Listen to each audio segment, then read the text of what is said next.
எப்படி வச்சுருக்காங்க பாருங்கள். எல்லாரையும் டீ சாப்பிட போக விடாமல் தடுக்கிறதுக்காக ரங்கராஜ் பாண்டே போட்டு வச்சுருக்கோம்ருக்காங்க.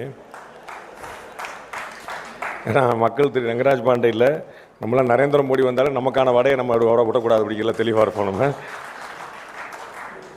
எனக்கும் 2 டீ வடையெல்லாம் சொல்லி வச்சுருக்கேன். மிச்சம் சாப்பிட்டு பேசி முடிச்சு வந்து சாப்பிட்றதுக்காக ரொம்ப மகிழ்ச்சி. அனைவருக்கும் வணக்கம். Very happy to meet you once again.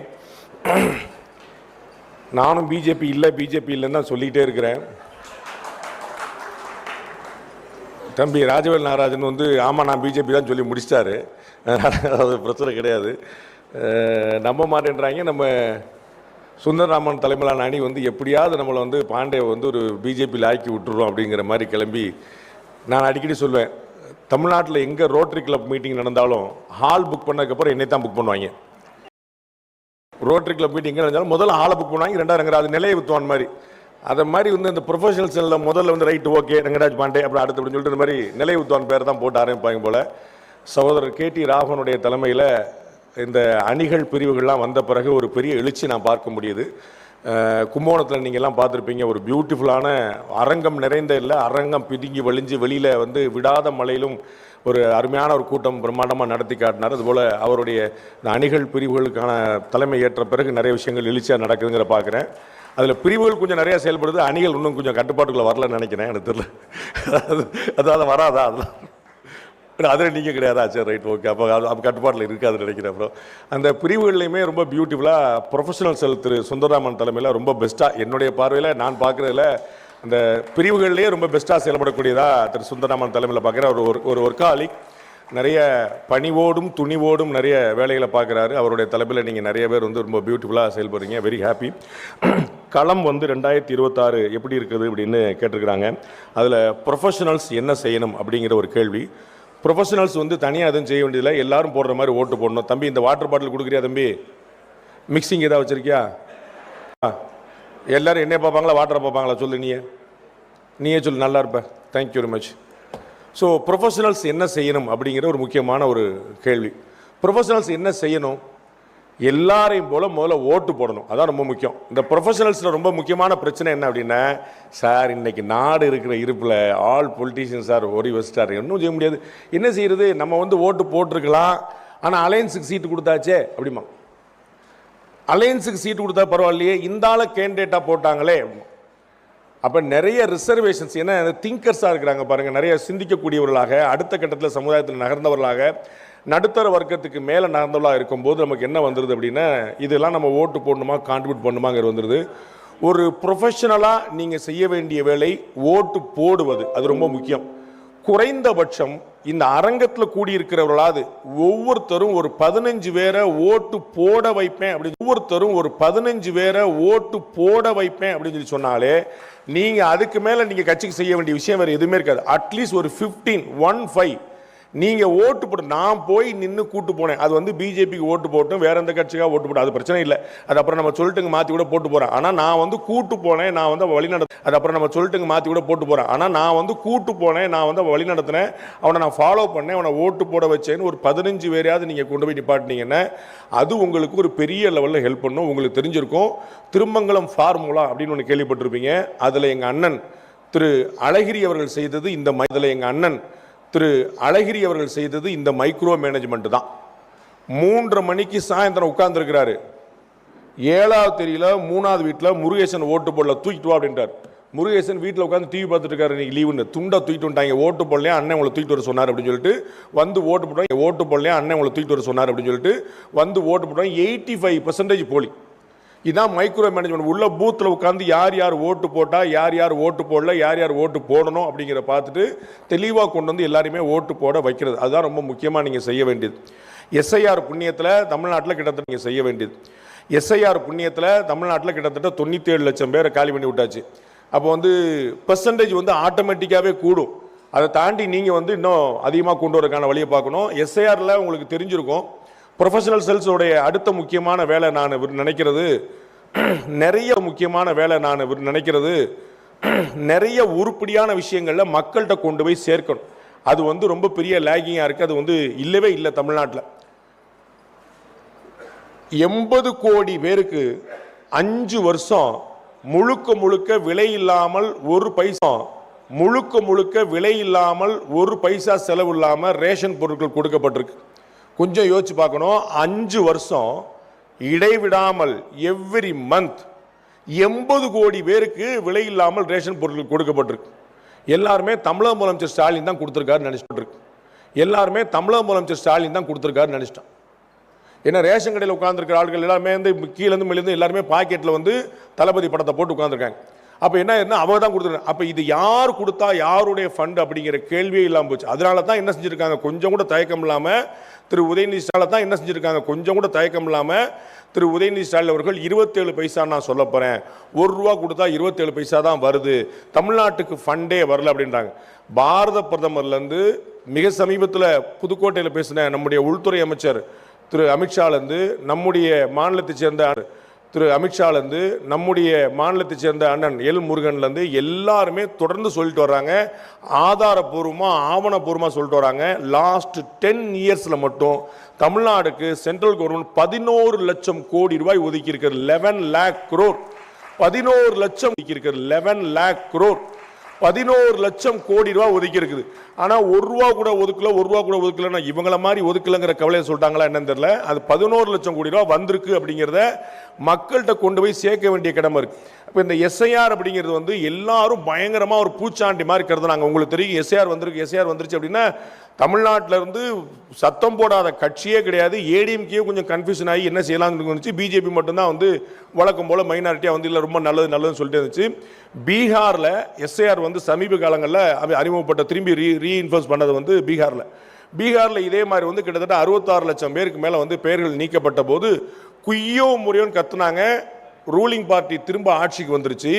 BJP கூட்டணி அங்கே திரும்ப ஆட்சிக்கு வந்துருச்சு. யூ ஓன்ட் பிலீவ், பிஜேபி கூட்டணி அங்கே திரும்ப ஆட்சிக்கு வந்துருச்சு. யூ ஓன்ட் பிலீவ், அந்த எஸ்ஐஆர் 66 லட்சம் பேர் போனதில் நீக்கப்பட்டதில் பிஜேபி கவர்மெண்ட் திரும்ப வந்த பிறகு ஒருத்தர் கூட வாயை திறக்கல. எத்தனை ஆயிரம் கேஸ் போட்டிருக்கணும், என் பேர் இல்லைன்னு எத்தனை லட்சம் பேர் முற்றுகையிட்டு இருக்கணும், ஆனால் ஏதாவது நடந்துச்சானா எதுவுமே கிடையாது. லட்சம் பேர் முற்றுகையிட்டு இருக்கணும், ஆனால் ஏதாவது நடந்துச்சானா எதுவுமே கிடையாது. 66 லட்சம் பேர் அங்கே வந்து பீகாரில் போயிருச்சு. பிஜேபி திரும்ப ஆட்சிக்கு வந்துச்சு. தமிழ்நாட்டில் 97 லட்சம் பேர் வந்து நீக்கப்பட்டுருச்சு. 97 லட்சம் பேர் போயிருச்சு. அப்போ தமிழ்நாட்டில் வந்து நீக்கப்படுறதுக்கு முன்னாடி இந்த எஸ்ஐஆர் இம்ப்ளிமெண்ட் பண்ணும் போது எல்லாரும் குய்யோமே கத்துறாங்க. இந்த எஸ்ஐஆர் இம்ப்ளிமெண்ட் ஆன பிறகு யாருமே பேசல, அமைதியாயிட்டாங்க. ஏன், உள்ளதிலே அதிகமான பெயர்கள் வந்து குளத்தூர் தொகுதியிலும் சேப்பாக்கம் தொகுதியிலும் போயிருக்கு. அதிகமான பெயர்கள் எங்க நீக்கப்பட்டிருக்குன்னா குளத்தூர். இத்தனைக்கும் குளத்தூரும் சேப்பாக்கமும் தமிழ்நாட்டிலே சின்ன தொகுதிகளில் ஒன்று, ரொம்ப சின்ன தொகுதிகள். நீங்க வெள்ளிவாக்கத்துல ஸ்ரீபெரும்புதூர் பெரிய பெரிய தொகுதிகள் நிறைய இருக்கு. உள்ளே சின்ன தொகுதியில் இருக்கக்கூடிய 2 இடத்துல தான் வந்து டாப் 5 இருக்குது 2 தொகுதியிலுமே. அப்படி போயிருச்சு. அப்ப நான் வந்து கேட்டேன், நம்ம இருக்குது 2 தொகுதியிலுமே அப்படி போயிருச்சு. அப்ப நான் வந்து கேட்டேன் நம்மகிட்ட கேள்வி கேட்கக்கூடிய சகோதரர்கள்ட்ட, எஸ்ஐஆர் வந்து ஒரு பெரிய ப்ராப்ளமா இருக்குது, ஆன்டி நேஷனல், ஆன்டி தமிழ்நாடு, தமிழர்களுக்கு விரோதமா இருக்குது, ஆனா நடத்துனது பூரா யாரு அப்படின்னு. மாநில அரசு அதிகாரிகள் தான் தேர்தல் ஆணையத்தின் பிரதிநிதிகளா இருந்து நடத்துறாங்க. அப்ப சென்னையில் தேர்தல் ஆணையத்தின் பிரதிநிதிகளாக இருந்து நடத்துறாங்க. அப்ப சென்னையில் மாநகராட்சி கமிஷனர் இருக்கக்கூடிய திரு குமரகுருமன் ஐஏஎஸ் அவர்களுக்கு வந்து அவருக்கு தன்னுடைய பொசிஷன் தெரியாதா? அது வந்து சென்னை வந்து திமுகவுடைய கோலச்சக்கூடிய இடம் அப்படிங்கிறது தெரியாதா? அப்ப குளத்தூர் தொகுதி வந்து யாருடைய தொகுதின்னு தெரியாதா? சேப்பாக்கம் தொகுதி யாருடைய தொகுதி தெரியாதா? அங்க வந்து யாரோ ஒருத்தர் வந்து தெரியாதா? சேப்பாக்கம் தொகுதி யாருடைய தொகுதி தெரியாதா? அங்க வந்து யாரோ ஒருத்தர் வந்து பிஎல்ஓன்னு போட்டு யாரோ ஒருத்தர் பெயர் நீக்கிறதுக்கு அனுமதிச்சிருவாங்களா? அப்ப இல்லாத பெயர்கள் நீக்கப்படுது. இன்னைக்கு வரைக்கும் நீங்க பாத்தீங்கன்னா 97 லட்சம் பேர் நீக்கப்பட்டிருக்கு. இது வரைக்கும் பேரை திரும்ப சேர்க்க சொல்லி 10 லட்சம் கூட டோட்டலா வரல. என்னுடைய பேர் நீக்கப்பட்டுச்சு சேர்க்கணும்னு சொல்லி திரும்ப வந்து ஒரு 10 லட்சம் பேர் கூட வரல. இதுலயே இடம் மாறினது, தடம் மாறினது, பெயர் மாறினது, ஊர் மாறினது, ஸ்பெல்லிங் மாறினது, இனிஷியல் மாறினதுன்னு சொல்லிட்டு அதுதான் வந்து நிக்கிறதே தவிர 97 லட்சம் பேர்கள் நீக்கப்பட்டிருக்கு அப்படின்னா யார்கிட்டையும் பதட்டம் இல்லை, தெளிவா இருக்கிறாங்க. ஏன் அப்படின்னா நீக்கப்பட்ட பெயர்கள் ஒரிஜினலான விஷயங்களா இருக்குது. அர்ச்சனா பட்நாயக் ரொம்ப தெளிவா சொன்னாங்க, அப்ளிகேஷன் ஃபார்மை ஃபில்லப் பண்ணி கொடுத்தாலே போது நாங்க பேரை சேர்த்துறோம்னு. அப்ப ப்ரொஃபஷனலா நீங்க எல்லாரும் யோசிக்க வேண்டியது, நீங்க களத்துல போய் நீங்க பார்த்து தெரிஞ்சுக்க வேண்டியது, இன்னும் ஒரு மிச்சம் 4-5 நாள் தான் இருக்குன்னு நினைக்கிறேன். அந்த பணி இன்னும் ஒரு மிச்சம் 4-5 நாள் தான் இருக்குன்னு நினைக்கிறேன். அந்த பணி முடியறதுக்கு எஸ்ஐஆர்ல யார் அதிகமாக BLA 2 போட்டிருக்காங்கிறது மேட்டர் இல்ல. BLA 2 அதிகமாக போட்டிருக்கல. If I am not wrong, BJP தமிழ்நாட்டின் 3வது பெரிய கட்சியாக இருக்கிறாங்க. பிஜேபி தமிழ்நாட்டின் 3வது பெரிய கட்சியாக இருக்கிறது. அதிமுக திமுகவுக்கு பிறகு அதிகமான ஆட்கள் கிட்டத்தட்ட 62,000 பேரை வந்து போட்டிருக்கிறாங்க. நான் அதை பத்தி பாராட்டுற ஆள் நான் கிடையாது.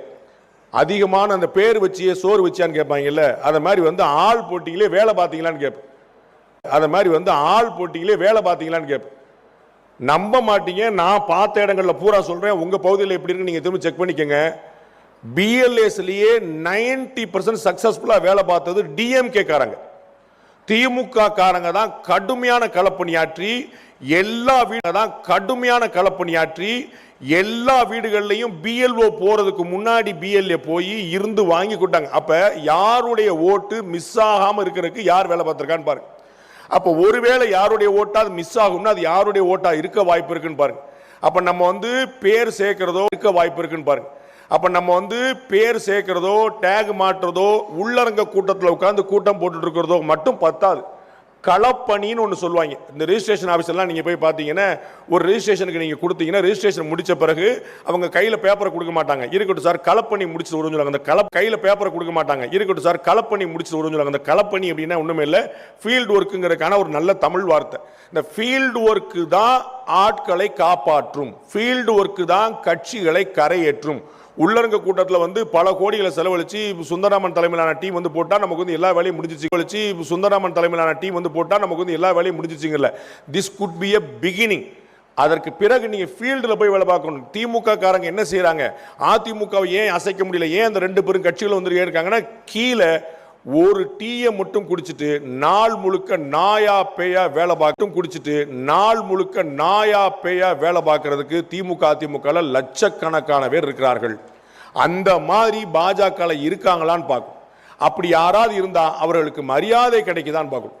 நான் வந்து எதுவும் காம்ப்ளிமெண்ட் பண்ணிட்டு சூப்பர் பயங்கரம் யாரும் தடுக்க காம்ப்ளிமெண்ட் பண்ணிட்டு சூப்பர் பயங்கரம் யாரும் தடுக்க முடியாது ஜி, அடுத்து நம்ம ஆட்சி தான் ஜி, பின்னிரலாம் ஜின்னு சொல்றதுக்கு நான் வரல. அதில் இருக்கக்கூடிய சேலஞ்ச் எனக்கு கொடுக்கப்பட்ட தலைப்பு களம் 2026 ப்ரொஃபஷனல்ஸ் என்ன செய்யணும் அப்படிங்கிறது. அப்போ அதைத்தான் நான் சொன்னேன். இடிப்பாறு இல்லா ஏமரா மன்னன் கெடுப்பார் இல்லாடும் கெடும்ன்றான். நல்லது சொல்றதுக்கு ஆள் கெடுப்பார் இல்லாடும் கெடும்ன்றான். நல்லது சொல்றதுக்கு ஆள் இல்லைன்னா கெடுக்கிறதுக்கு எவனும் தேவையில்லை, தன்னாலே கெட்டு போயிடுவான்றான். அப்ப நமக்கு நிதர்சனமான உண்மைகள் தெரிய வேண்டியிருக்கு. கீழே ஃபீல்டு ஒர்க்ல டிஎம்கே அடிச்சு பின்றாங்க. கலைஞர் வந்து ஒரு தேர்தல் நிதி கேட்டாரு, ஏகப்பட்ட கோடி அன்னைக்கு தேதிக்கே வந்து 300-400 கோடி கிட்ட பயங்கரமா தேதிக்கே 300-400 கோடி கிட்ட பயங்கரமா வசூலாயிருச்சு. எதுக்குங்க இவ்வளவு வசூல் பண்ணு கேட்டபோது அழகா சொன்னாரு, தொண்டர்களுக்கு டீ செலவுக்காக 300-400 கோடி ரூபாய் தொண்டர்களுக்கு டீ செலவு தேர்தலுக்கு. அது எந்த தொண்டர் எங்க டீ குடிச்சாருன்னு தெரியல. அந்த மாதிரி வந்து கடுமையான வசூல் வேட்டையை போட்டுட்டு ஃபீல்டு ஒர்க் கீழே ஆள் அசர்றதே கிடையாது. எவ்வளவு பேர் இன்னைக்கும் பாத்தீங்கன்னா 70 வயசு 80 வயசுல அந்த கருப்பு சோப்பு துண்டை போட்டுட்டு கீழே வந்து களத்தில் அவ்வளவு. கே நேரு சொல்றாரு பாத்தீங்கன்னா, ரங்கராஜ் பாண்டேவே திமுக பாராட்டிட்டாருன்னு. அது என்ன அப்படின்னா, எதிரில் என்ன இருக்கு மாற்றுல என்ன இருக்குன்னு தெரிஞ்சாதான் நமக்கு உண்மை தெரியும். நாம வந்து டிஎம்கே பாராட்டுற மாதிரி அண்ணன் திருமாவளவன் ஆர்எஸ்எஸ் பாராட்டியிருக்காரு, பார்த்திருப்பீங்களா? திருமாவளவன் அவர்கள் வந்து வயிறு நிறைய மனசு நிறைய பாராட்டியிருக்காரு. ஆர்எஸ்எஸ் மாதிரி ஒரு அமைப்பை பார்க்கவே முடியாது. அவர்கள் தான் சோறு தண்ணி இல்லாமல் வேலை பார்ப்பாங்க. மேடல் இப்ப சமீபத்தில் திருவள்ளூர்ல ஒரு சோறு தண்ணி இல்லாமல் வேலை பார்ப்பாங்க. மேடல் இப்ப சமீபத்தில் திருவள்ளூர்ல ஒரு கூட்டம் என்னமோ இரங்கல் கூட்டம், அண்ணன் திருமாவளவன் தலைமையில் வேற ஏதோ ஒருத்தர் இறந்து போனாலும் இரங்கல் கூட்டம். அங்க 4 பேர் கேக் கொண்டு வந்துட்டான் பிறந்த நாளுக்கு. இப்ப இரங்கல் கூட்டம் பண்ண அது மாட்டம் அந்தமா போட்டுனே நம்ம வந்து இது பிறந்தநாள் கொண்டு 2 கேக் விடணும். அவரா சண்டே போட்டு கீழே இறங்கி பிறந்தநாள் கொண்டு 2 கேக் விடணும். அவரா சண்டே போட்டு கீழே இறங்கி 58 பேர் அவரோட சேர்த்து மேடையில் மட்டும் உட்கார்ந்துருக்காங்க. எதிர அவ்வளவு பேர் இருந்தாங்களா நான் கவனிக்கல. சோ இவ்வளவு பேர் பூரா கொண்டு அவர் வந்து ஒரே சத்தமா போட்டு கத்தி குமிச்சு திட்டுறாரு. நீங்க என்ன இப்படி இருக்கிறீங்க, நீங்க என்ன இப்படி திட்டுறாரு. ஆனா அவரே சொல்லியிருக்கிறாரு, ஆர்எஸ்எஸ்ல என்னைக்காவது மாநில தலைவர் யாரு, தெற்கு தலைவர் யாரு, வடக்கு தலைவர் யாரு, பிரபாரி யாரு, பிரச்சாரக்கு யாரு அப்படின்னு யாருக்காவது தெரியுமா? அவங்க என்னைக்காவது மேடையில் முண்டி அடிச்சிருக்காங்களா? என்னைக்காவது தலைவருக்கு பின்னாடி போட்டோ எடுக்க நின்று இருக்காங்களா? அப்படி வந்து சர்வ பரித்தியாகம் செய்யல, குடும்பம் கூட்டி கூட இல்ல, இல்லாம திருமணம் கூட செய்யாம ஆர்எஸ்எஸ் உழைக்குது அப்படின்னு அண்ணன் திருமாவளவன் வாயால, வசிஷ்டர் வாயால பிரம்மரிஷி பட்டம் வாங்கின மாதிரி அண்ணன் திருமாவளவன் வாயால வந்து ஆர்எஸ் அப்படி வாங்கியிருக்கு. ஆர்எஸ்எஸ் அப்படி பேர் வாங்கியிருக்கே, பாஜக அப்படி பேர் வாங்கியிருக்கா? அதான் ரொம்ப முக்கியம். பாஜக அப்படி பேர் வாங்கியிருக்கா? அதான் ரொம்ப முக்கியமான கேள்வி. அப்படி பேர் வாங்காம, அப்படி ஃபீல்டு ஒர்க் பண்ணாம, அப்படி உழைக்காம ஓட்டுகள் அதிகரிக்க முடியும்னு நினைக்கிறீங்களா? எல்லாருக்கும் பிஜேபியில் தமிழ்நாட்டில் என்ன பிரச்சனை ஆயிப்போச்சு, இந்த ஜோக்கில் வந்து எல்லாம் மேல இருக்கிறவன் பார்த்துக்கிட்டா மேல இருக்கிறவன் பார்த்துவாங்க, மோடி அப்படின்னு பேர் சொன்னா வேலை முடிஞ்சு போச்சு, பார்த்துக்கிட்டா மேல இருக்கிறவன் பார்த்துவாங்க, மோடி அப்படின்னு பேர் சொன்னா வேலை முடிஞ்சு போச்சு, அது மாட்டி ஜெயிச்சுட்டு போவாங்க. நமக்கு என்ன பாருங்க, மோடி பேர் சொன்னா ஓட்டு ஜெயிச்சுவாங்க நினைச்சிருக்கீங்க.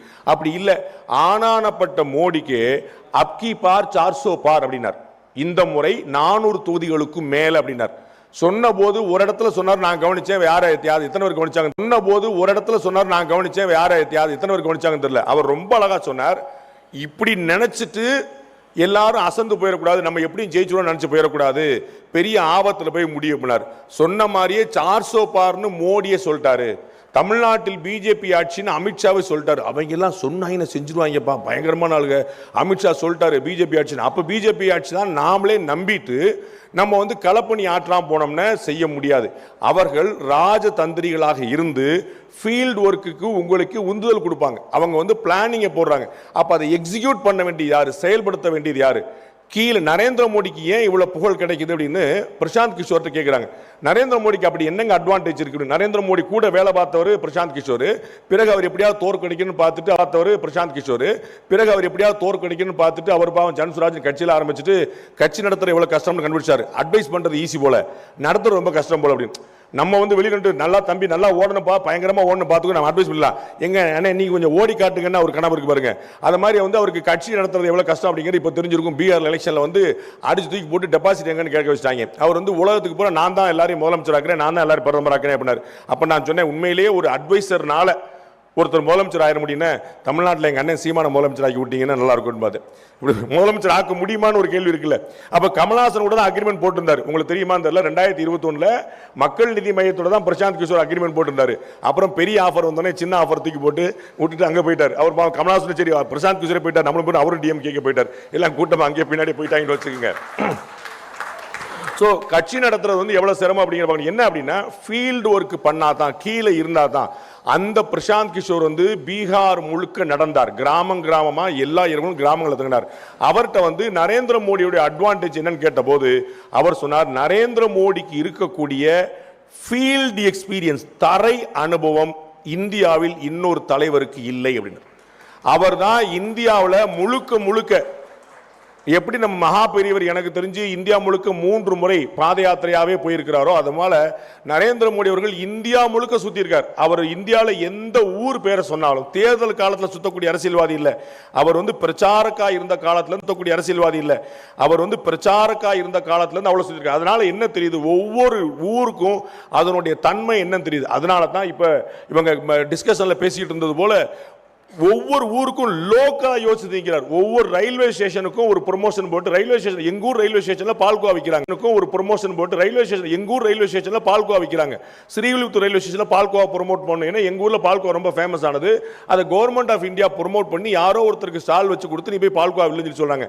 அந்த மாதிரி லோக்கல் ப்ராடக்ட்டை வந்து விற்கணும் அப்படிங்கிற ஒரு ஐடியா எங்கேயோ டெல்லியில் உட்கார்ந்துக்கூடிய ஒரு பாரத பிரதமர் இருக்குன்னா ஏன் அப்படின்னா, எங்கேயோ டெல்லியில் உட்கார்ந்துக்கூடிய ஒரு பாரத பிரதமர் இருக்குன்னா ஏன் அப்படின்னா அவருக்கு திரையை விட தரை நன்றாக தெரியும். அவருக்கு தெரியக்கூடிய திரை கிடையாது, ஸ்கிரீன் கிடையாது, தரை. அப்ப நாம அந்த ஃபீல்டு ஒர்க் பண்ணல அப்படின்னா அவருடைய கனவுகள் கனவுகளாவே நிற்கும். மறந்துடக்கூடாது. குளோபல் இன்னோவேஷன் இண்டெக்ஸ்ல நமக்கு வந்து நரேந்திர மோடி அவருடைய ஆட்சி வந்த பிறகு என்ன நடந்ததுன்னு பார்க்கணும். முன்னாடி இல்லாம வந்து அமெரிக்காவை பத்தி கவலைப்பட்டு இருந்தாங்க, ட்ரம்ப் என்ன பண்ணுவார் அப்படின்னு. ட்ரம்பால இந்தியாவை ஒன்றும் பண்ண முடியாதுங்க ரொம்ப தெளிவா தெரியும். அதற்கான காரணம் நரேந்திர மோடி அவர்கள் மட்டுமல்ல. இந்தியா வந்து ஒரு பெரிய உற்பத்தி நாடு மட்டுமல்ல, இந்தியா ஒரு பெரிய மார்க்கெட். இது வந்து உங்களுக்கு நினைவு இருக்கும், பாரத பிரதமராக வாஜ்பாய் அவர்கள் இருந்த போது அதே அமெரிக்கா ஸ்டைலே லான்ல உட்கார்ந்து நாங்கள் அணுகுண்டு போட்டோம்னு அறிவிச்சார். அணுகுண்டு போட்டோன்னு பாரத பிரதமர் அறிவிக்கிற வரைக்கும் அமெரிக்காக்காரனுக்கே தெரியாது. அமெரிக்காக்காரன உளவுத்துறையெல்லாம் பிடிச்சி பெண்டை நிமித்து விட்டு முதல் அடிச்சு வெளுத்து விட்டுட்டாங்க. என்னடா பண்ணிட்டு இருக்கேன், நம்ம வந்து உலகம் முழுக்க எவ்ரி இன்ச் எவ்ரி சென்டிமீட்டர் நம்ம பார்த்துட்டு நினைக்கிறோம். அணுகுண்டே போட்டு எடுத்து முடிச்சிட்டாங்க. அவன் சொன்ன பிற வரைக்கும் தான் தெரியும், யாருக்குமே தெரியாதுன்னு உங்களுக்கு தெரியும். திரு கலாம் தலைமையிலான குழு வந்து எவ்வளவு பிரில்லியண்டா போட்டுட்டு பொக்ரான் 2 அந்த அணு ஆயுத சோதனை உலகத்தில் யாருக்குமே தெரியாம நடத்தி முடிச்சு நாம் அறிவிக்கிறோம், யாருக்குமே தெரியாது. அப்ப இந்தியாவுக்கு சாங்ஷன்ஸ் போட்டாங்க, பொருளாதார தடைகள் விதித்தார்கள். இந்தியா மீது பொருளாதார தடைகள் அமெரிக்கா விதித்தார்கள். இந்தியா மீது பொருளாதார தடைகள் அமெரிக்கா விதிச்சது அசரவே இல்லை. எப்பா உன்னுடைய பேஸ்ட் இல்லைன்னா நான் வேப்பங்குச்சி எடுத்து தேய்ச்சி போய்கிட்டே இருப்பேன், பேஸ்ட் விற்றா உனக்கு தான் மார்க்கெட்டு, இல்லைன்னா நான் வேப்பங்குச்சி வச்சுட்டு போயிடுவேன், இல்லாட்டி நான் வந்து சாம்பலை கூட வச்சு தேய்ச்சிட்டு போயிடுவேன். அப்புறம் தான் தெரிஞ்சுட்டாங்க நம்மளால ரொம்ப டேஞ்சரான ஆளுப்பா அப்படின்னு சொல்லிட்டு மார்க்கெட் விட்டுறக்கூடாதுன்னு அவனே அதை வாபஸ் வாங்கினான். நம்ம யாருன்னு சொல்லிட்டு மார்க்கெட் விட்டுறக்கூடாதுன்னு அவனே அதை வாபஸ் வாங்கினான். நம்ம யாருமே பாரத பிரதமர் வாஜ்பாய் போய் யார்கிட்டையுமே கெஞ்சல. அப்போ இந்தியா ஒரு பெரிய மார்க்கெட், இங்கேயே 140 கோடி ஆள் இருக்கிறான். திருப்பூருடைய டெக்ஸ்டைல்ஸ் என்ன ஆகும் யாரும் கவலைப்படல, நம்மால் ரொம்ப கௌரவமாயிட்டான். இந்தியாவுக்கு தானே ஆர்டர் போடுற பிரச்சனை, எல்லா திருப்பூர் கம்பெனிக்காரங்களும் போறா வந்து பிரச்சனை, எல்லா திருப்பூர் கம்பெனிக்காரங்களும் போறா வந்து ஸ்ரீலங்காவில் ஒரு கம்பெனி ரிஜிஸ்டர் பண்ணி வச்சாங்க. ஒரு பேருக்கு மட்டும் ஒரு லெட்டர் பண்ண ஸ்ரீலங்காவில் போட்டு வச்சாங்க. அங்கேருந்து அனுப்பிட்டு இருக்காங்க. இங்கேருந்து அவனுக்கு ஒரு பிசினஸ் ஆச்சு, அங்கேருந்து போச்சு. நமக்கு வந்து கையை காலை கட்டி போட்டு 2 பக்கமும் காலில் பூரா கம்பியை சுற்றி விட்டு வாயில் பிளாஸ்டரை ஒட்டி விட்டுட்டு உருட்டி விட்டுட்டு ஓட்டப்போட்டில் ஃபர்ஸ்ட் வந்ததுனால பிளாஸ்டரை ஒட்டி விட்டுட்டு உருட்டி விட்டுட்டு ஓட்டப்போட்டில் ஃபர்ஸ்ட் வந்ததுனால வந்துருவான். நம்மால் அசரவே மாட்டாங்க. நம்மளால அவ்வளோ பெரிய கெட்டிக்காரங்க. அப்போ அமெரிக்கா இல்லை, அவங்களுக்கு பெரிய அப்பா டக்கர் வந்தாலும் ஏன் ரொம்ப எளிமையான பாயிண்ட். ட்ரம்ப் பார்க்குற ஒரே பிரதமர் நரேந்திர மோடி. ஆனால் நரேந்திர மோடி பார்த்த 4வது அதிபர் அவர். ஆனால் நரேந்திர மோடி பார்த்த 4வது அதிபர் அவர். அங்க அமெரிக்கால அவர் 4 பேர் பார்த்தாரு. எப்பா நான் பைடனையும் பார்த்தேன், நான் ஒபாமாவையும் பார்த்தேன், உன்னையும் ஃபர்ஸ்ட் பேஜ்ல பார்த்தேன், உன்னை செகண்ட் பேஜ்ல பார்த்து வச்சிருக்கேன் அப்படின்னு நீ 2வது முறை வர முடியல, 3 ஒரு கேப் போட்டு தான் நீ வந்திருக்க. நாங்க ஹேட்ரிக் அடிச்சு 3 முறை உட்கார்ந்துருக்கோம் பார்லிமெண்ட்ல, பிரதமர் நரேந்திர வந்திருக்க. நாங்க ஹேட்ரிக் அடிச்சு 3 முறை உட்கார்ந்துருக்கோம் பார்லிமெண்ட்ல, பிரதமர் நரேந்திர அசராம சொல்லாரு. அரே அபி தோ தீசரா பார் ஹை, இப்ப 3வது முறை தானப்பா வந்திருக்கிறோம் அப்படின்றாரு. எதிர ராகுல் காந்தி டென்ஷன் ஆயிட்டார். இப்பதான் 3வது முறை வந்திருக்கு, மொத்தம் எத்தனை முறை பாஸ் வர போறீங்க, சொல்லிட்டு செய்யுங்கப்பா அப்படின்னு. இப்பதானங்க 3வது முறை, எதுக்கு அவசரப்படுறீங்க, கொஞ்சம் செய்யுங்கப்பா அப்படின்னு. இப்பதானங்க 3வது முறை, எதுக்கு அவசரப்படுறீங்க, கொஞ்சம் போருங்க அப்படின்னாரு. அவ்வளவு பிளான் பண்ணி போட்டிருக்காங்க. என்ன கணக்கு, குஜராத்ல அது பிஜேபியோட கோட்டை போல ஆயிருச்சு. குஜராத்ல யாருக்கு ஜெயிப்பாங்க, பிஜேபி ஜெயிப்பாங்கிற மாதிரி வந்து கண்ணு மட்டும் சொல்றாரு. அங்க வார்டு பிரதிநிதி வட்ட பிரதிநிதிலாம் வார்டு பிரதிநிதி வட்ட பிரதிநிதிலாம் போட்டது போக பன்னா பிரமுக் அப்படின்னு சொல்லிட்டு பேஜ் வாரியா ஒரு ரெப்ரசன்டேட்டிவ் வச்சிருக்காங்க. வாக்காளர் பட்டியல் இருக்கு பாத்தீங்களா, வாக்காளர் பட்டியல் புக்கா இருக்கும் பாத்தீங்களா, அதுல ஒவ்வொரு பேஜுக்கும் ஒரு பிஜேபி காரர். 12 பேர் இருக்கக்கூடிய இடத்துல ஒருத்தன் பிஜேபி காரனா, 12 பேர் இருக்கக்கூடிய இடத்துல ஒருத்தன் பிஜேபி காரனா இருக்கணும்னு சொல்லிட்டு பூத் ஏஜென்ட் இல்ல, பன்னா பிரமுக் பேஜ் வாரியா. அப்ப எவ்வளவு டீப் ரூட் அவுட் பண்றாங்க. அந்த ஊரை சேர்ந்த நரேந்திர மோடியோ அந்த ஊரை சேர்ந்த அமித்ஷாவோ எப்பா குஜராத்ல தான் எங்களை யாரும் அசைக்க முடியாது நினைச்சிட்டு போகல, இன்னமும் இன்னமும் இன்னமும் அசைக்க முடியாது நினைச்சிட்டு போகல, இன்னமும் இன்னமும் இன்னமும் மைக்ரோ மேனேஜ்மெண்ட் பண்ணி இந்த தேர்தலுக்கு வந்து பன்னா பிரமுக் வச்சுட்டாங்க, அடுத்த தேர்தலுக்கு வீட்டு பிரமுக்கே வச்சிருவாங்க. உங்க வீட்டுல 5 பேர்னு நான் வந்து ஒருத்தர், உங்க ஊர்ல 5 பேர்ல என் கட்சிக்கார ஒருத்தர் இருக்கணும்னு சொல்லிடுவாங்க. பஸ் நாங்கெல்லாம் பரம்பரை டிஎம்கே, அதெல்லாம் கிடையாது, உங்க ஊர்ல இருந்து ஒருத்தர் வரணும்னு சொல்லிட்டு அந்த மாதிரி போட்டுறாங்க. அப்ப அவ்வளவு உங்க ஊர்ல இருந்து ஒருத்தர் வரணும்னு சொல்லிட்டு அந்த மாதிரி போட்டுறாங்க. அப்ப அவ்வளவு மைக்ரோ மேனேஜ்மெண்ட் வேலை பார்க்கறாங்க. அந்த வேலையை நீங்கள் பார்த்தால் தான் நடக்கும். அப்ப பாரத பிரதமர் நரேந்திர மோடி வந்த பிறகு என்ன நடந்திருக்கு அப்படின்னா, இன்னோவேஷன் அதிகமாயிருக்கு. நாம ஒரு காலத்தில் அமெரிக்காவையும் பிரிட்டனையும் ஜெர்மனியும் சைனாவையும் மட்டும் நம்பி எல்லா பொருட்களும் அங்கிருந்து வரும், சைனாவை மட்டும் நம்பி எல்லா பொருட்களும் அங்கிருந்து வரும், நாம வந்து வெறும் தொட்டியா மட்டும் இருப்போம், வாங்கக்கூடிய ஆட்களா மட்டும் இருப்போம்ங்கிறத தாண்டி நாங்கள் உற்பத்தி செய்து உலகத்துக்கு அனுப்புவோம் இடத்துக்கு கொண்டு நிப்பாட்டிருக்காங்க. இன்னைக்கு உலகத்தில் எங்க நீங்க ஆப்பிள் போன் வாங்கினாலும் அது இந்தியாவில் உற்பத்தி செய்யப்பட்டதா இருக்கும், மேட் இன் இந்தியாங்கிற பேண்டோட. அமெரிக்கா உற்பத்தி செய்யப்பட்டதா இருக்கும், மேட் இன் இந்தியாங்கிற பேண்டோட. அமெரிக்காவுக்கு போகக்கூடியதா இருக்கு நம்ம ஆப்பிள் போனே. அந்த கருப்புல உட்கார்ந்து அமெரிக்காவில் ஒரு போனை வந்து மேட் இன் இந்தியான்னு வாங்க வேண்டிய நிலைமை. அவன் மேட் இன் அமெரிக்கான்னு போட்டிருந்ததை நம்ம இந்தியாவில் வாங்கியிருந்தாலும் மாற்றிடாச்சு. இது தாண்டி இது வந்து நம்ம ப்ரொடக்ஷன் சைடு. இதை தாண்டி இன்னோவேஷன்ல பார்த்தீங்கன்னா ஐஐடி சென்னை மட்டுமே, இதை தாண்டி இன்னோவேஷன்ல பார்த்தீங்கன்னா ஐஐடி சென்னை மட்டுமே 5 நாட்களுக்கு 3 பேட்டன்ட்கள் வாங்குகிறது. எவ்ரி 5 days 3 பேட்டன்ட் வாங்குறாங்க. அவ்வளவு இன்குபேஷன் உள்ள கொடுத்துட்டு வந்து அண்ணன் காமகோடி அவர்கள் டைரக்டரா வந்திருக்காரு. எனக்கு தெரிஞ்சு ஒரு ஐஐடியோட டைரக்டர் மெத்த படிச்சவர், ஒரு ஐஐடியோட டைரக்டர் மெத்த படிச்சவர், பாஸ்போர்ட் கூட கிடையாது அவருக்கு. என்ன ஏன் கேட்கிறாரு, நான் எதுக்கு வெளிநாடு போகணுன்றாரு. கற்பனை பண்ண முடியுமா இந்த மாதிரி மனிதர்களை? வெளிநாட்டுக்காரர் இங்க வரட்டும் பாஸ், ஐஐடியில் அவனுக்கு அட்மிஷனை போடுறேன், நான் எதுக்கு அங்க போகணுன்றாரு. இந்த மாதிரி ஒரு ஆச்சரியமான ப்ரொஃபஷனல்ஸ். அப்ப அவருக்கு போகணுன்றாரு. இந்த மாதிரி ஒரு ஆச்சரியமான ப்ரொஃபஷனல்ஸ். அப்ப அவருக்கு பாஸ்போர்ட் கிடையாது, வெளிநாட்டுக்கு டிராவல் பண்ணதே கிடையாது, வெளிநாடுகள் ஆட்கள் இங்க கொண்டு இருக்க மாட்டார். அவருடைய தலைமையில் ஐஐடி சென்னை வந்து மிக தரமாக இயங்கி 5 நாட்களுக்கு 3 பேட்டர்ன், எவ்ரி 5 டேஸ்க்கு வந்து 3 பேட்டர்ன் கூட்டிட்டே போறாங்க. அப்போ வந்து எவ்வளவு பேட்டர்ன்ஸ்க்கு வந்து 3 பேட்டர்ன் கூட்டிட்டே போறாங்க. அப்போ வந்து எவ்வளவு பேட்டர்ன்ஸ் வந்து வாங்கிருப்போம் ஐஐடி மூலமாக மட்டுமே யோசிச்சு பாருங்க. அப்ப இந்தியா முழுக்க இன்னோவேஷன், புதிய விஷயங்கள். நாம எப்படி இங்க கோயம்புத்தூர் வந்து சொல்ல வேண்டியதே இல்லை, உலகத்துக்கு கிரைண்டருங்கிற ஒரு கான்செப்ட் அறிமுகப்படுத்தி ஒரு முறை அரைக்க விட்டதுல வந்து நம்ம ஊர் மாதிரி ஒரு ஊர் பார்க்க முடியாது. ஒரு முறை அரைக்க விட்டதுல வந்து நம்ம ஊர் மாதிரி ஒரு ஊர் பார்க்க முடியாது. டில்டிங் கிரைண்டர்ல இருந்து மெல்டிங் கிரைண்டர் வரைக்கும் என்னென்னமோ போட்டு வச்சிருக்காங்க. பல பேர் கட்சி ஆரம்பிக்கும் போது கிரைண்டர் யூஸ் பண்ணி தான் எல்லா கோலையும் சேர்த்து உள்ள போட்டு ஒரு கிரைண்டர் கோலையும் சொல்லி போட்டு வச்சிருக்காங்க. அந்த மாதிரி வந்து எல்லா பக்கத்துலயுமே வந்து ஒரு புதிய இன்னோவேஷனுக்கு வந்து இந்த ஊர் ரொம்ப பிரபலமானது. அந்த குளோபல் இன்னோவேஷன் இண்டெக்ஸ்ல 70 அந்த குளோபல் இன்னோவேஷன் இண்டெக்ஸ்ல 76வது இடத்துல இருந்த இந்தியா இந்த ஆண்டு 2025 கடந்த ஆண்டு வந்து 39 இடத்துக்கு முன்னே இருக்கு. குளோபலா வேர்ல்டு வைடா 39 நம்முடைய இடம் இல்ல, 2, 3ல வந்து நிக்கும். ஆனா 75 வருஷமா நம்ம ஒர்க் பண்ணல. அப்ப 75 வருஷமா நம்ம ஒர்க் பண்ணல. அப்ப 75 வருஷமா ஒர்க் பண்ணா கொஞ்சம் கொஞ்சமா புஷ் பண்ணி போன வருஷம் 39 இடத்துக்கு வந்து நிக்குது. QS வேர்ல்டு யுனிவர்சிட்டி ரேங்கிங்ல 2015 வரைக்கும், 1947 இருந்து 2015 வரைக்கும் இந்திய பல்கலைக்கழகங்கள் வெறும் 15 பல்கலைக்கழகங்கள் தான் இருந்துச்சு. பல்கலைக்கழகங்கள் வெறும் 15 பல்கலைக்கழகங்கள் தான் இருந்துச்சு. குளோபல் ரேங்கிங்ல உலக தரம் வாய்ந்த பல்கலைக்கழகங்களுடைய பட்டியலில் இந்தியாவில இருந்து வெறும் 15 பல்கலைக்கழகம் தான் அந்த ரேட்டிங்ல இருந்துச்சு. இன்னைக்கு 54 பல்கலைக்கழகங்கள் இருக்குது. 2015 இருந்து இப்ப மட்டும் 54. இந்தியா சுதந்திரம் பெற்றிலிருந்து வெறும் 15 54. இந்தியா சுதந்திரம் பெற்றிலிருந்து வெறும் 15 யூனிவர்சிட்டி. இப்ப இந்த கடந்த 11 வருஷத்துல மட்டும் 54 யூனிவர்சிட்டிஸ் பாருங்க. ஹையர் எஜுகேஷன் இன்ஸ்டிடியூஷன், உயர்கல்வி நிறுவனங்கள், கல்லூரிகள், பல்கலைக்கழகம் போன்ற ஹையர் எஜுகேஷன் நிறுவனங்கள் பாத்தீங்கன்னா 1947 இருந்து 2015 வரைக்கும் 51,534, 15 வரைக்கும் 51,534 இருந்துச்சு. இந்தியா முழுக்க 51,000 பல்கலைக்கழகங்கள், கல்லூரிகள் இருந்தன, உயர்கல்வி நிறுவனங்கள். இந்த 2015க்கு பிறகு இந்த 10 ஆண்டுகள்ல மட்டும் 70,018 உயர்ந்திருக்கிறது. அப்ப ஜஸ்ட் இமேஜின் பாருங்க, 75 வருஷமா பண்ண விஷயங்களை அப்படியே டபுள் ஆக்கி இருக்காரு வெறும் 10 வருஷத்துல. எவ்வளவு இன்னும் நிறைய சொல்லிக்கிட்டே போலாம்னு வச்சுக்கோங்களேன். ஐஐடி வந்து 16 இருந்துச்சு, 23 ஆக்கி இருக்கிறாரு.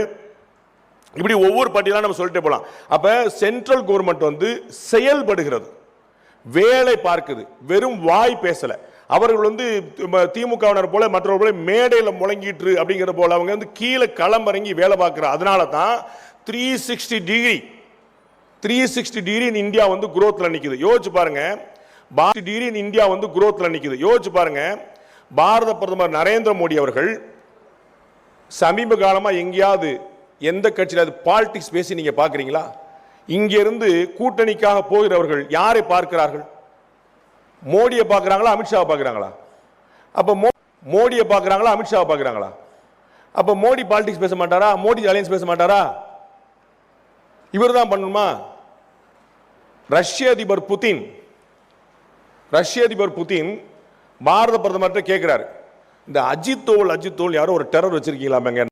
இந்த அஜித் தோவல் யாரோ ஒரு டெரர் வச்சிருக்கீங்களா? நாட் 7 மாதிரி, ஜேம்ஸ் பாண்ட் மாதிரி போராடம் பூரா கண்ணில் வரல விட்டாரு. அவரை கொஞ்சம் 2 நாள் அனுப்பிவிடுங்க, என்ன மேட்டர் நான் கேட்டுக்கிறேங்க. அஜித் தோவலை கேட்டு வாங்கி பெற்று 2 நாள் 1-to-1 தனி டிஸ்கஷனை நடத்தியிருக்கிறார். ரஷ்ய அதிபர் புதின். இதுல முக்கியமான விஷயம், அஜித் தோவலுக்கு வந்த அழைப்போ எடப்பாடி பழனிசாமி அமித்ஷா சந்திப்போ கிடையாது. இந்த அலோகேஷன் ஆஃப் ஒர்க் பாரத பிரதமர் நரேந்திர மோடி அமித்ஷாவிடம் கட்சி பொறுப்புகளை கொடுத்திருக்கிறார். நான் நாட்டை பார்த்துக்கிறேன், நீ கட்சியை பார்த்துக்கிறேன்னு சொல்லிட்டார். எங்கேயாவது ஒரு இடத்துல பாரத பிரதமர் நரேந்திர மோடிக்கு ஒரு பயம் வந்து, அமித்ஷா கட்சியை தூக்கிட்டு போயிடுவானோ, நம்ம பேரை சொல்லி தூக்கிட்டு போயிடுவானோ, நம்ம பேரை சொல்லாம போயிட்டா என்ன செய்யறது, அவர் நான் தான் கட்சி நடத்துறேன்னு சொல்லிட்டாருன்னு என்ன பண்றது அப்படின்னு ஒரு வார்த்தை யோசிச்சிருந்தாருன்னு அந்த அலோகேஷன் நடந்திருக்குமா? அப்ப பிறருக்கு வேலையை பகிர்ந்து கொடுத்தல் பாரத பிரதமருடைய பெருந்தன்மை. அதற்கு குந்தகமில்லாமல் செயல்படுவது அமித்ஷாவுடைய கடமை. யோசிச்சு பாருங்க, அஜித் தோவல் உளவுத்துறை கிங்கு, அவர் வந்து கூப்பிடுறாங்க. அப்ப நம்ம உளவுத்துறை தகவல்லாம் நம்மால் உளறிடுவாரோ? இவர் போய் எங்க சொல்லிட்டா என்ன ஆகுது? அப்ப நமக்கு கிடைச்சிருக்கக்கூடிய ஒரு பொக்கிஷம் அவர் கிடைக்கலாம நினைக்கல. நம்மால் அங்க போய் பொக்கிஷம் அவர் கிடைக்கலாம நினைக்கல. நம்மால் அங்க போயிட்டு புதின் என்ன செஞ்சாருன்னு உளவு பார்த்து வந்துருவாருன்னு தெரியும். உங்களுக்கு புரியுங்களா? அப்ப அந்த மாதிரியான விஷயத்தை புரிந்து கொள்வது, அடுத்தவர்களுக்கு பணியை பகிர்ந்தளிப்பது, பகிர்ந்தளிக்கப்பட்ட வேலையை கடமை போல செய்வது, இதுதான் மெசேஜ். வேலையை கடமை போல செய்வது, இதுதான் மெசேஜ். பகிர்ந்தளிக்கப்பட்ட வேலையை கடமை போல செய்வது, ஜாப் இல்ல, ஒர்க் இல்ல, டியூட்டி. DUTY, டியூட்டி ஃப்ரீ நமக்கு தெரியும்.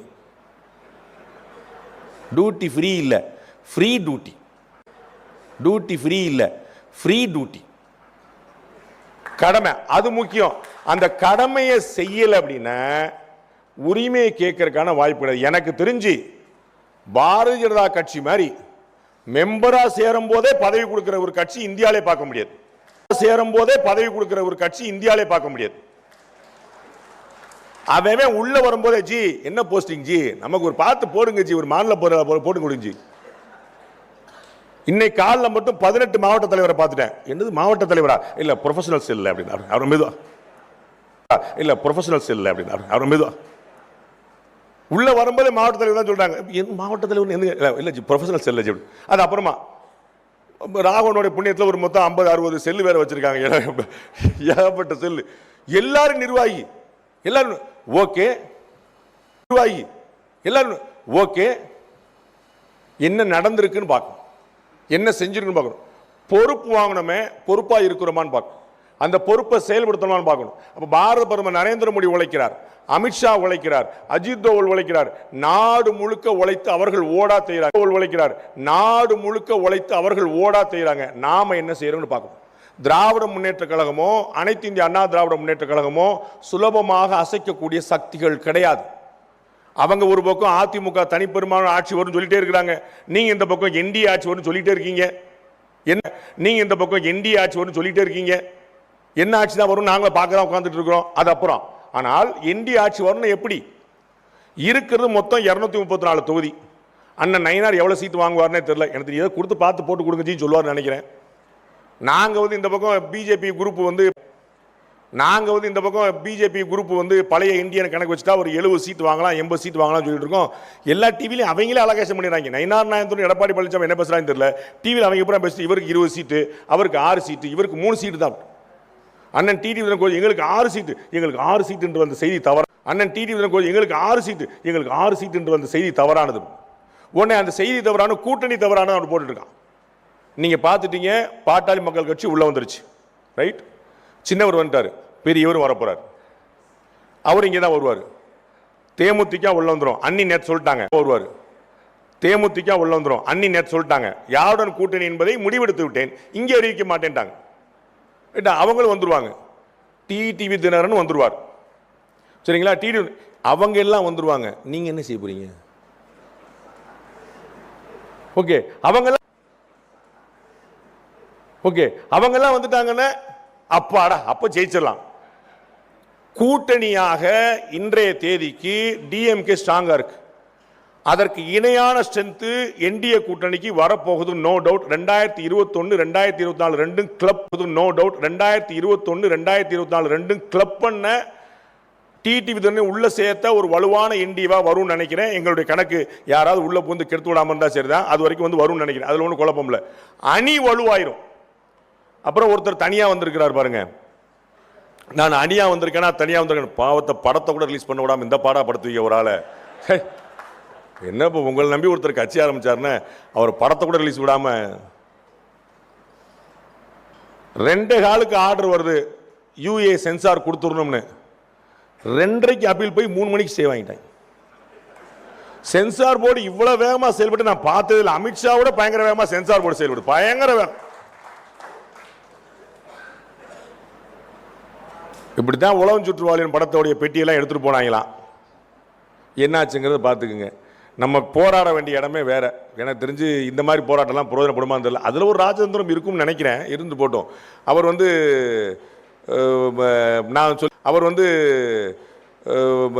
நான் சொல்லி ஒரு பெரிய ஒரு சாமியார் ஒருத்தர் பற்றி எங்கள் அண்ணன் அவர் எப்படிப்பட்ட ஆள் அப்படின்னு கேட்டார். அவர் நல்ல மனுஷனாக கேட்டார். அதனால் ஞானிகள், துறவிகள், சாமியார்கள்லாம் எப்படிப்பட்டவர்கள் தெரிந்து கொள்கிற அளவுக்கு நமக்கு ஞானம் கிடையாது. அது அவர்களை கொள்கிற அளவுக்கு நமக்கு ஞானம் கிடையாது. அது அவர்களை ஸ்கேல் போட்டு பார்க்கறதுக்கு நமக்கு ஞானம் வேணும்ல.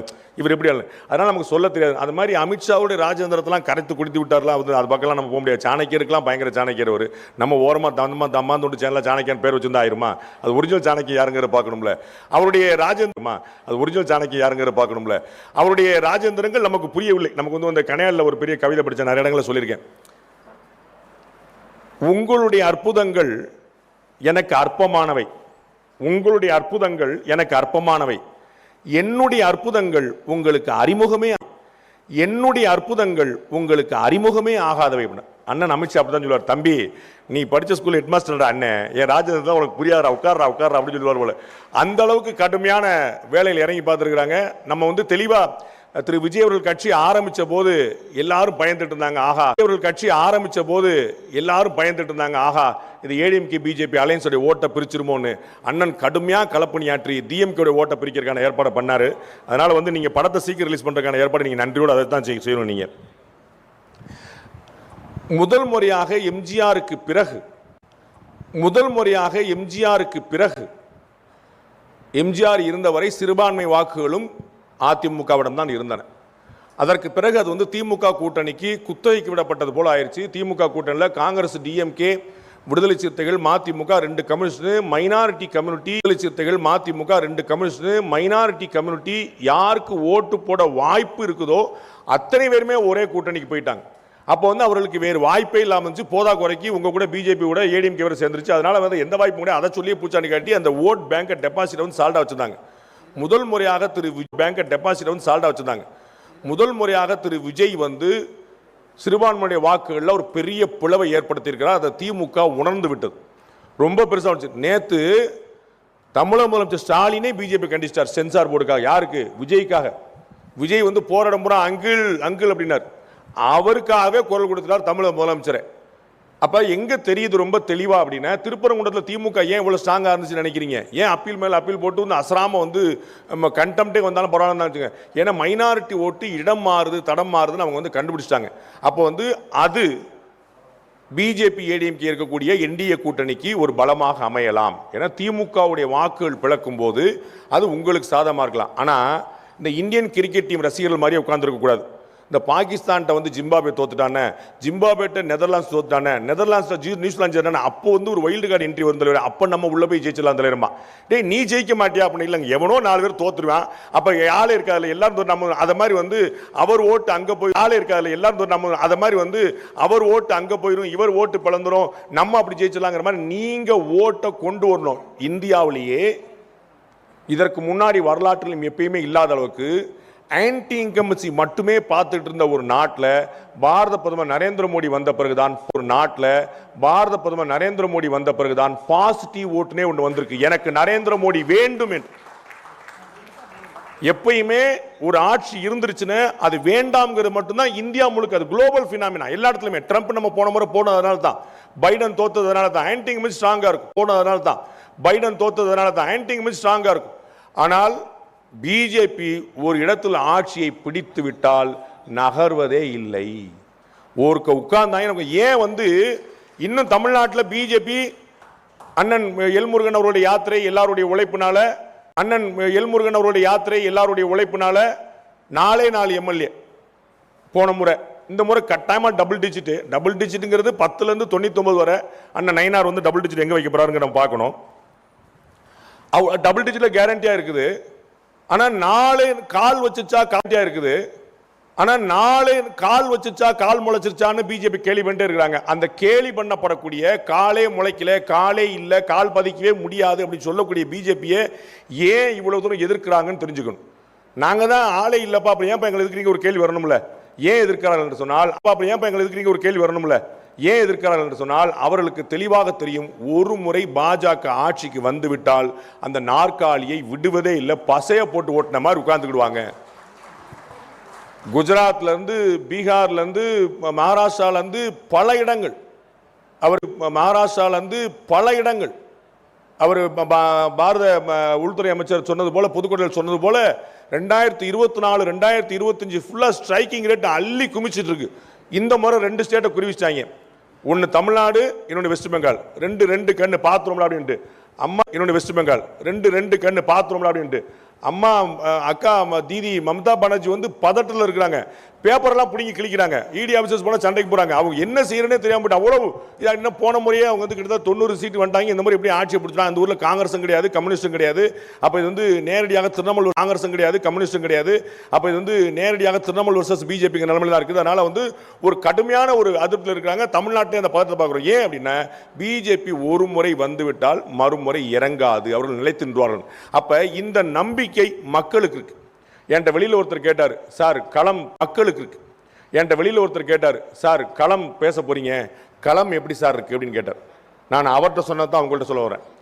களம் தயாராக இருக்கிறது. ஆட்டக்காரர்களாக நீங்கள் தயாராக இருக்கீங்களான்னு பார்த்துக்கங்க.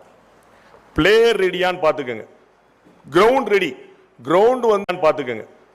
கிரவுண்ட் ரெடி, கிரவுண்ட் வந்து ரொம்ப பியூட்டிஃபுல்லா இருக்கு.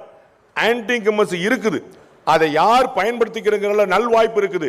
ஒரு ஸ்ட்ராங்கான அலைன்ஸா நீங்க இருக்கிறீங்க. எல்லா வாய்ப்புகளும் இருக்கிறது. நீங்களா பார்த்து கெடுத்து விட்டாதான் உண்டு. அப்ப நாம ஒரு பிளேயரா பார்த்து கெடுத்து விட்டாதான் உண்டு. அப்ப நாம ஒரு பிளேயரா எவ்வளவு முக்கியமான விஷயத்தை செய்யணுங்கிற பார்த்துக்கோங்க.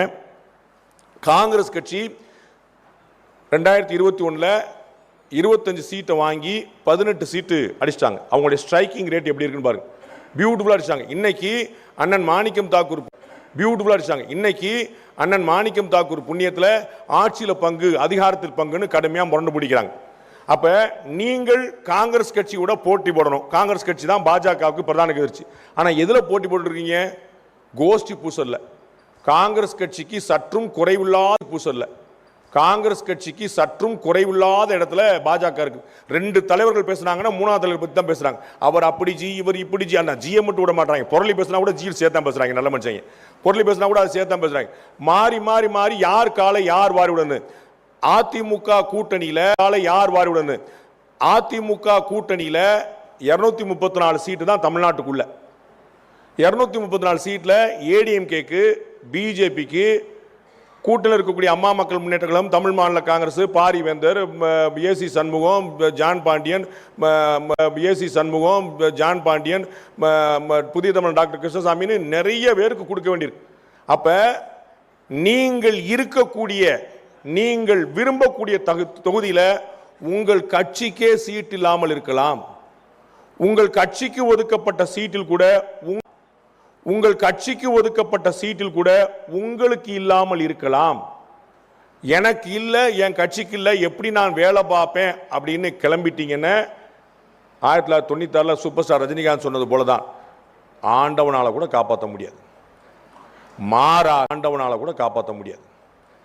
மாறாக 234 தொகுதியும் அருமை சகோதரர் விஜய் சொன்னது போல மதுரை வடக்கு விஜய், மதுரை தெற்கு விஜய், உசிலம்பட்டி விஜய் அப்படின்னு சொன்ன மாதிரி தமிழ்நாடு முழுக்க பாரத பிரதமர் நரேந்திர மோடியே போட்டியிடுகிறார் 234 தொகுதியில். அந்த மோடியே போட்டியிடுகிறார் 234 தொகுதியில். அந்த மாதிரி நினைச்சு நீங்க வேலை பார்த்தா மட்டும்தான் வெற்றி சாத்தியம்.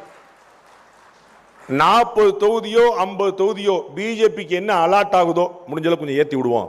40 50 எவ்வளவு அலாட் ஆனாலும் அதுல 50 எவ்வளவு அலாட் ஆனாலும் அதுல 95% ஸ்ட்ரைக் ரேட், சக்சஸ் ரேட் இருக்கணும். 40 தொகுதி கொடுத்தப்பா 38 எம்எல்ஏக்கள் உட்கார்ந்துருக்காப்பான்னு வரணும். அப்படின்னா தான் அந்த மாதிரியான ஒரு வளர்ச்சி தான் மகாராஷ்டிராலையும் பீகார்லையும் பிஜேபியை நம்பர் 1 கட்சி ஆக்கியது. பிஜேபியை நம்பர் 1 கட்சி ஆக்கியது. அந்த மாநிலங்களில் வேறு கட்சிகள் முன்னிற்க பாஜக 2வது இடத்தில் இருந்தது. ஆளுக்கு பாதி சீட்டு வரைக்கும் பிரிச்சுக்கிட்டாங்க. ஆளுக்கு பாதி சீட்டு பிரிக்கும் போது பாஜக வென்ற அளவுக்கு சிவசேனா வெல்லவில்லை. வென்ற அளவுக்கு சிவசேனா வெல்லவில்லை. பாஜக வென்ற அளவுக்கு இவங்க நிதிஷ்குமாருடைய கட்சி வெல்லவில்லை. அப்ப அதிகமான ஸ்ட்ரைக் ரேட்ல பாஜக இருந்தது. இன்னைக்கு அந்த 2 மாநிலங்களுமே நம்பர் 1 கட்சியாக இருக்கிறது. நாளைக்கு பாஜக கூட்டணியில உங்களுக்கு அதிமுக பாஜக எத்தனை சீட் ஒதுக்கப்பட்டாலும் அத்தனை சீட்டையும் வென்று கொடுப்போம். ஏடிஎம்கே கொடுத்தாலும் உங்களுடைய தொகுதியில் திடீர்னு அம்மா மக்கள் முன்னேற்ற கழகம் இருக்கலாம், புதிய தமிழன் டாக்டர் கிருஷ்ணசாமி இருக்கலாம், எந்த வேட்பாளர் இருந்தாலும், எந்த கட்சி இருந்தாலும் இந்த தொகுதியை வெல்ல வைப்போம் அப்படி, இந்த கட்சி இருந்தாலும் இந்த தொகுதியை வெல்ல வைப்போம் அப்படின்னா தான் பிஜேபிக்கு ஒரு ஓட்டு இருந்திருக்கு, பிஜேபியோட ஓட்டு உள்ள விழுந்திருக்கு தெரியும். யோசிச்சு பாருங்க, விடுதலை சிறுத்தைகள் கட்சிக்கு வந்து 4 எம்எல்ஏ 2 எம்பி. அவர்கள் தனித்து நின்றால் ஒரு எம்எல்ஏ கூட வாங்க முடியாது. விடுதலை சிறுத்தைகள் கட்சி தனித்து நின்றால் ஒரு எம்எல்ஏ கூட வாங்க முடியாது. விடுதலை சிறுத்தைகள் கட்சி தனித்து நின்றால் ஒரு எம்எல்ஏ கூட வாங்க முடியாது. ஆனால் கூட்டணியின் மூலமாக 4 எம்எல்ஏக்கள் 2 எம்பி அவர்கள் கிடைத்திருக்கிறார்கள். அதனால அந்த கூட்டணியை டிஎம்கே வேல்யூ பண்ணுது, அவர்கள் நம்மோடு இருக்க வேண்டும் என்று விரும்புகிறது. அதுபோல பாஜகவை கூட்டணிக்கு வச்சோம், நாம ஜெயிச்சோம், அப்பாவை கூட்டணிக்கு வச்சோம், நாம ஜெயிச்சோம் அப்படிங்கிற எண்ணம் அதிமுகவுக்கு ஏற்பட வேண்டும். எதனாலப்பா ஜெயிச்சீங்கன்னா பிஜேபி கூட்டணி வச்சிருந்தோம்ப்பா, நல்ல வேலை ஜெயிச்சோம்பாங்கிற நிலைமை. அந்த அளவுக்கு காரிய கர்த்தாக்கள் அப்படின்னு நீங்க சொல்றீங்களே, செயல் வீரர்கள் அப்படின்னு தமிழ்ல சொல்லுவோமே, அந்த வீரர்கள் புற வீரர்கள் அப்படின்னு தமிழ்ல சொல்லுவோமே, அந்த வீரர்கள் புற செயல்ல இருக்கணும், பேச்சுல இல்ல, ஆக்ஷன்ல, கிரவுண்ட்ல, தரையில. அப்ப 234 தொகுதியிலும் அதிமுக கூட்டணியை வெல்ல வைப்பதற்கான உழைப்பை கொடுப்போம்னு சொன்னா தான் களம் உங்களுக்காக காத்திருக்கும். களம் காத்திருக்கிறது, நீங்கள் தயாரான்ற உங்களுக்காக காத்திருக்கும். களம் காத்திருக்கிறது, நீங்கள் தயாரான்ற பார்த்துக் கொள்ளுங்கள். நன்றி, வணக்கம், வாழ்த்துக்கள். இனி